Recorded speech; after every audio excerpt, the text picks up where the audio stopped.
Молчат гробницы, мумии и кости, лишь слову жизнь дана. Из древней тьмы на мировом погосте звучат лишь письмена.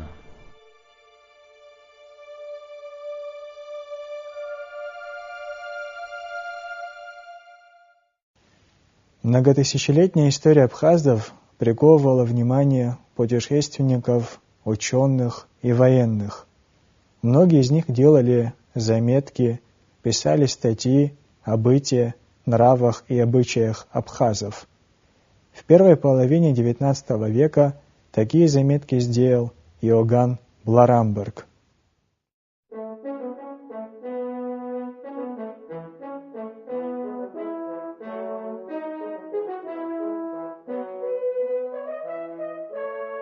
Иоганн Федорович Бларамберг, русский генерал-топограф. В 1830 году был переведен в Генеральный штаб и назначен в отдельный Кавказский корпус. В 1832 году Бларамбергу было поручено составить описание Кавказа.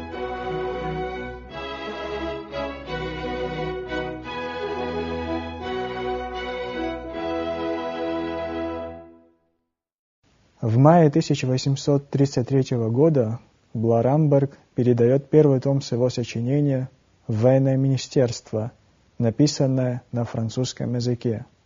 А 28 ноября 1834 года он передает в министерство трехтомник. Многие десятилетия работы Бларамберга хранились под грифом «совершенно секретно», и лишь недавно они стали достоянием широкой общественности. В трехтомнике содержатся и заметки по истории Абхазии.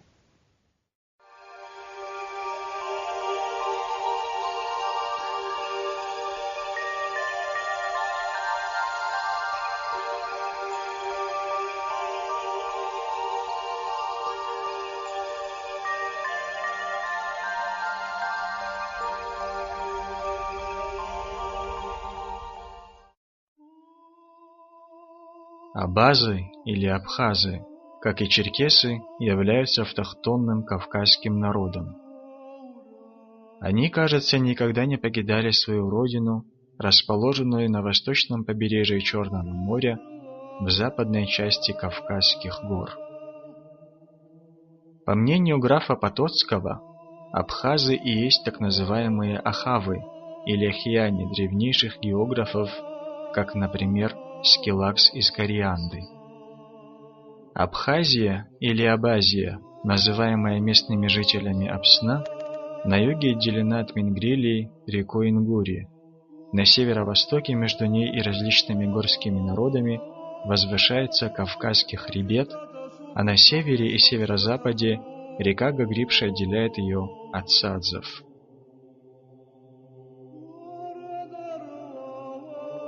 От гребня главного хребта на 9 верст вниз горы представляют собой крутые скалы, покрытые почти вечными снегами. Ниже, в расселинах и между гранитными скалами, показывается зелень травяного покрова и кустарники. Если спускаться еще ниже, гранит сменяется известняком и песчаником, у подножия гор встречаются лишь известковые скалы, покрытые пластами глины. Внутренние склоны гор покрыты густым лесом, состоящим в основном из орешника и дубов, очень подходящих для строительства кораблей. Дикий виноград и ежевика обвивают столетние деревья в долинах и делают эти леса столь густыми, что пешеходу почти невозможно туда проникнуть. Почвы близ берега болотистые или песчаные. На равнине, расположенной между устьями Ингури и Кудора, на протяжении 70 верст вдоль берега, летом очень жарко. Температура доходит до 38 градусов, а зимой мороз не бывает больше 6-8 градусов. На этом пространстве, покрытом бесконечными лесами, где много болот, воздух всегда влажен, а климат очень нездоров. Именно здесь в течение лета свирепствуют лихорадки, горячечные, гнилые, желчные, нервные и прочие, а осенью – воспаление глаз. К северу от Кодора воздух становится чище, благодаря близости гор. Климат становится более здоровым, соответственно продвижению к северным границам Абхазии. Здесь жара никогда не бывает выше 25 градусов, а мороз доходит до 12-15 градусов. В низинах в январе выпадает немного снега. Болеют жители северной части Абхазии реже, лишь иногда их одолевают лихорадки и воспаление глаз. Причем последнее заболевание большей части возникает из-за продымленности их жилищ. Источники минеральной воды есть вблизи истоков реки Галицка. Эта вода называется Абаран. Она содержит сернистые железистые примеси, что делает ее целебной. Кавказские горы без всякого сомнения скрывают в своих недрах разнообразные металлы, но жители этих мест, находясь в состоянии абсолютной неграмотности, не умеют их находить. Уже довольно давно у истоков реки Гумиста нашли свинцовую руду. Для получения свинца потребовалось лишь разбить скалу и один раз нагреть руду. В результате получили превосходного качества свинец. Южная часть Абхазии представляет собой обширную долину, поросшую дубовыми лесами и дикими фруктовыми деревьями. Вблизи моря большие болота, на которых в некоторых местах растет лавр. Длина этой южной долины 70 верст, а ширина 15 верст. К северо-западу этой долины на протяжении 80 верст до северных границ Абхазии местность гористая и в основном поросшая лесом. В абхазских лесах растут дуб, бук, орешник, клен, восточный платан, чинар, самшит, неправильно называемый пальмовым деревом и так далее. Все деревья обвиты виноградом и ежевикой, так что леса становятся настолько густыми, что пешеход с трудом может их пересечь. В северной части Абхазии, недалеко от побережья, можно встретить и сосны. В лесах Абхазии водятся пантеры, медведи, волки, кабаны, олени, косули. В горах встречаются дикие козы, а также куницы и бобры, на равнинах шакалы, зайцы и прочие. А из птиц – фазаны, большие и малые дрофы, перепела и значительное количество диких уток, гусей и лебедей. Виноград в Абхазии растет на возвышенностях и в долинах сам по себе. Грозди его невелики, но довольно приятны на вкус. Жители делают из него в большом количестве очень крепкое вино, а армяне, живущие здесь, очень крепкую и вкусную водку. Яблоневые, грушевые, тутовые, сливовые, персиковые и абрикосовые деревья, съедобные каштаны, айва, орех растут в лесах сами по себе. Их плоды достаточно хороши, особенно яблоки, и нет сомнения, что, приложив немного труда, здесь можно было бы выращивать отменные фрукты. Бларамберг дает и описание внешнего облика абхазов, делает заметки о их характере. Касается он и вопросов абхазского языка. Абхазы отличаются от черкесов менее правильными чертами лица. У абхазов смуглая кожа, они среднего роста, хорошо сложены, ловкие и закаленные. У абхазов овальное лицо, голова как бы слегка сжатая с боков, короткий подбородок, большой нос, темно-каштановые волосы. Все это делает внешность абхазов очень приметной. Поскольку их не защищают ни князья, ни законы, они доверяют лишь самим себе и своему оружию, с которым никогда не расстаются. Абхазы соблюдают законы гостеприимства, как и все горцы, так что даже их смертельный враг находится в безопасности, когда входит в их дом. Они враждуют с другими горцами, своими соседями, по причине кровной мести. Такие отношения у них с джигетами, карачаевцами и другими. Язык абхазов имеет сходство с черкесским, но считается самостоятельным наречием. Гюльденштедт рассматривает абхазский и черкесский языки как двух дочерей одной матери, но Паллас не согласен с ним, замечая, что Гюльденштедт заходит слишком далеко и что на самом деле абхазы лишь употребляют некоторое количество черкесских слов, но основа языка абхазов совершенно отлична от черкесского. Абхазы живут в плетенных, обмазанных глиной домах. Дома одноэтажные, и каждая семья занимает отдельный дом. Дома стоят на расстоянии друг от друга, и каждый из них окружен плетеной и колючей изгородью. Дворы у них просторные и очень чистые. Там специально оставляют несколько больших тутовых деревьев, в тени которых семья проводит летом большую часть дня. Далее Иоганн Бларамберг сделал заметки об одежде абхазов. Он дает приблизительное количество воинов и общее число населения Абхазии, описывает жилища абхазов и их род занятий. Одежда абхазов похожа на черкесскую. Они носят полукафтан, а под ним узкое платье, которое обычно подбито ватой. Оно называется бешмет или архалук. Штаны у абхазов узкие, а поверх них носят суконные чулки, которые подвязывают под коленями разноцветной узорной тесьмой. На голове абхазы носят суконный капюшон, называемый башлык, который они завязывают как тюрбан в хорошую погоду, а во время ненастья концы башлыка опускают. Некоторые из их князей носят небольшие суконные шапочки с меховой опушкой. Вместо сапог абхазы носят сандалии, но многие из них вообще ходят босиком.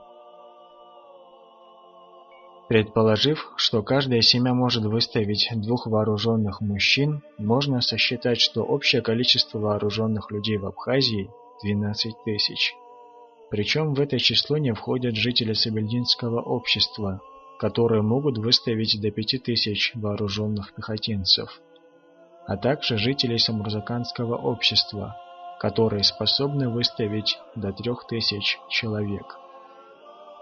Общая численность населения Абхазии доходит примерно до 10 тысяч семей. Абхазы вооружены ружьями, саблями, называемыми у них шашками, которые они носят на плечевой перевязи, кинжалами. У некоторых из них есть также пистолеты, которые носят за поясом. Абхазы выращивают в основном турецкое зерно, кукурузу, которая дает очень обильные урожаи. Также выращивают вид проса, называемого гоми. Кроме того, они сеют немного пшеницы, а ячмень не культивируется вовсе. Абхазы не обрабатывают большую территорию, чем им необходимо, чтобы прокормить семью в течение года, и выбирают ту землю, которая им понравится, поскольку им не знакомо деление земли и споры по этому поводу, ввиду того, что обширные просторы Абхазии и так остаются не полностью обработанными. У абхазов много крупного рогатого скота. Животные эти небольшого роста, худые, с выступающими костями и диким взглядом. Овцы здесь превосходные, их мясо нежное, жирное и хорошего вкуса, а абхазские козы считаются лучшими на Западном Кавказе. Что касается лошадей, то их здесь мало, и используются они лишь для верховой езды. В качестве вьючных животных используются ослы. В плуг впрягают быков и иногда буйволов. В каждой абхазской семье делают грубое сукно желтого или серого цвета для собственного потребления, а также для нужд семьи изготавливают бурки из шерсти собственного производства. Абхазки умеют делать и хлопковую ткань, необработанное сырье для которой привозят из Турции. У абхазов нет соли и железа. До 1828 года они получали и соль, и железо от турок, а сейчас покупают все необходимое в Сухумкале, где армяне снабжают их всевозможными товарами. Когда турки владели Абхазией, торговля в небольшом объеме осуществлялась между этой страной и горцами. Из Батума и Трапезунда в Абхазию ввозили железо, соль, всевозможные виды оружия, шелковые хлопчатобумажные ткани, разноцветный мороскин и порох, которого совершенно нет у абхазов. Они выменивают все эти товары на кукурузу, древесину бука и самшита, на мед и воск, но чаще на пленников обоего пола, захваченных у русских в окрестностях крепости Сухумкале или у мингрелов. Основная торговля осуществляется в устье южного рукава реки Кодор, где обычно бросают якорь большие турецкие корабли. Черкесские лодки также часто приплывали вести торговлю напротив селения Соуксу. В 1827 году абхазы начали посещать рынок в Сухумкале, где покупали все необходимое у армян. Своих денег у абхазов нет, хождение у них имеют турецкие монеты из золота или серебра. Не так давно они стали брать во время сделок и русские серебряные рубли. Абхазский народ платит подати, которые требует правящий князь Абхазии, но часто абхазы отказываются их платить.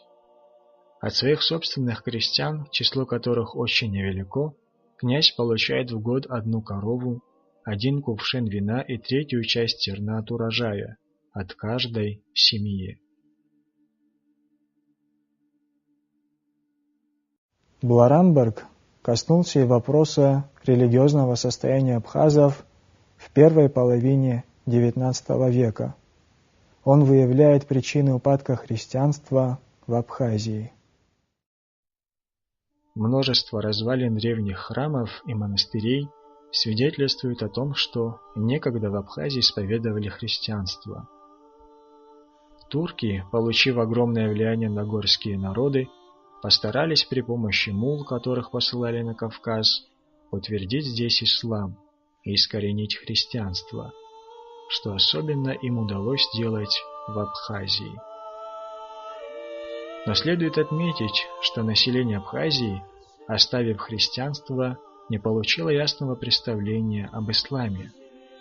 Таким образом, большая часть жителей Абхазии стала идолопоклонниками, вернувшись к старым языческим религиозным воззрениям. Не так давно отец нынешнего правящего князя со всей своей семьей перешел в христианство. Кроме княжеской семьи в наши дни крестились и немногочисленные подданные князя. Остальные продолжают исповедовать ислам или привержены язычеству. У них практически нет ни церквей, ни священников, проводящих службы. По всей Абхазии только один священник отправляет службу в единственной церкви селения Сауксу, где живет правящий князь Абхазии. Различия в религии, возможно, являются причиной тому, что большая часть жителей Абхазии не подчиняется своему владыке. По одному очень древнему закону убийца должен отдать родственникам убитого 15 крестьян-мужчин, лучшую из своих лошадей вместе с седлом, саблю, ружье и пистолет. Если он не в состоянии выполнить эти условия, Родственники убитого имеют право расправиться с убийцей, и после этого кровная месть между родственниками с обеих сторон прекращается.